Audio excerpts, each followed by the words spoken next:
Explain like I'm 5. Why do chimneys of atomic plants have so wide openings? It's a cooling tower, not a chimney. Cold water is sprayed on pipes circulating warm water. The cold water evaporates and sucks heat out of the warm water. Cooling towers have the hourglass shape because they need a large base to increase the surface area. Wide base means lots of room for pipes and water spray. They narrow at the top because of something called the Bernoulli principle.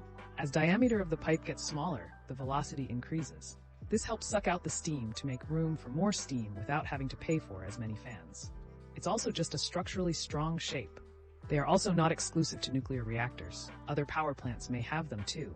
Any place where a lot of steam, hot water must be cooled can have them. It always makes me laugh when they want to talk about power plants being bad. They point the camera at these towers, and I'm sat there like, I get the point. Fossil fuel is bad, but that's just steam. They are not chimneys, but cooling towers. They are not for releasing smoke of something you burned into the atmosphere. Chimneys are narrow and tall to ensure that the smoke gets away and doesn't stink up and the neighborhood and cover everything in gunk. Cooling towers are to cool down water used to cool down nuclear reactors in turn.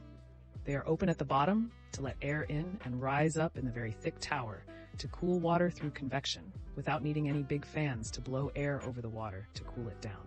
The design means that the air will rise by itself and suck in new air in the process without needing and power.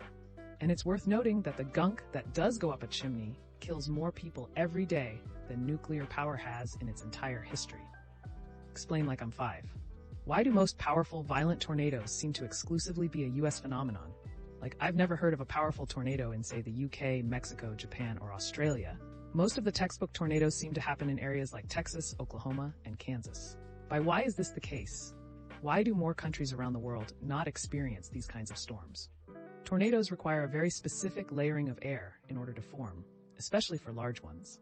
This is warm and humid air close to the ground, warm and dry air above that, cold and dry air above that. The warm and dry layer stops the humid layer from mixing with the cold layer, preventing them from meeting in a typical front. Instead, they're layered on top of each other, with all this energy stored up until something disturbs it enough for the humid and cold layers to interact, resulting in a very rapid release of energy in the form of a tornado. To get this layering, you need 3 sources of air. Somewhere warm and humid, e.g. the Gulf of Mexico, that brings warm and humid air up into the US. Somewhere warm and dry, Southwest, an arid desert environment that feeds warm and dry air into the same region of the US. A mountain range that can kick a layer of air up to cool it down and have it slot in above the 2 warm layers, such as the mountains down the western US, where prevailing winds constantly send air over them and into the Midwest. There aren't many other places with this sort of geography, so rarely get conditions that can form tornadoes, especially big ones. So you're saying that America makes the best tornadoes in the world? American air is the best air. Make air gyrate again. I'm not here to tell you how our air is better because, our air is tremendous. Let me tell you, my uncle tells me the best air is the air here, right here in America. America's air, because we produce only the best. And believe me, I know the best air. People always ask me, how do you have such good air?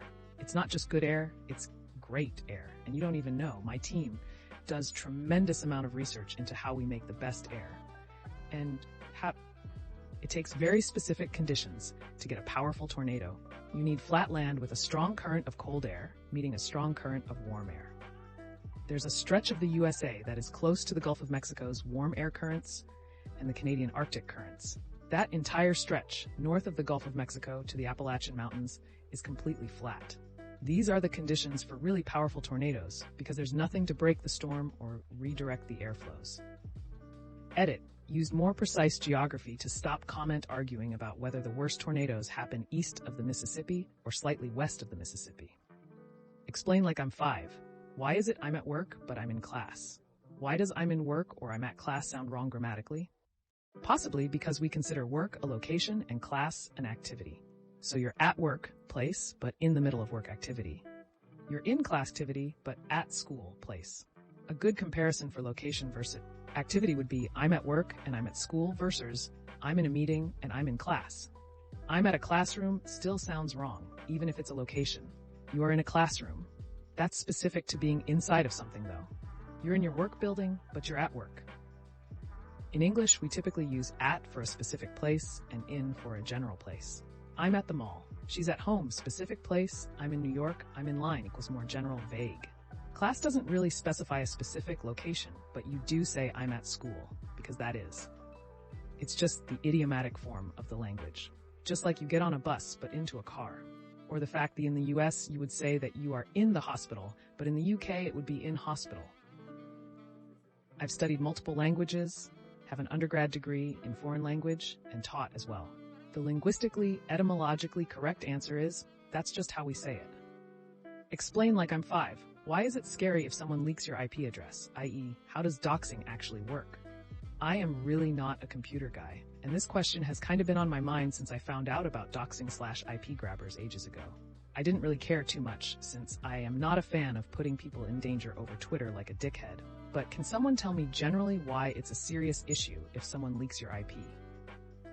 Since this sounds as if I'm trying to dox someone, I'm posting after searching my own IP, and I found that most websites pinpointed my address to a different country entirely.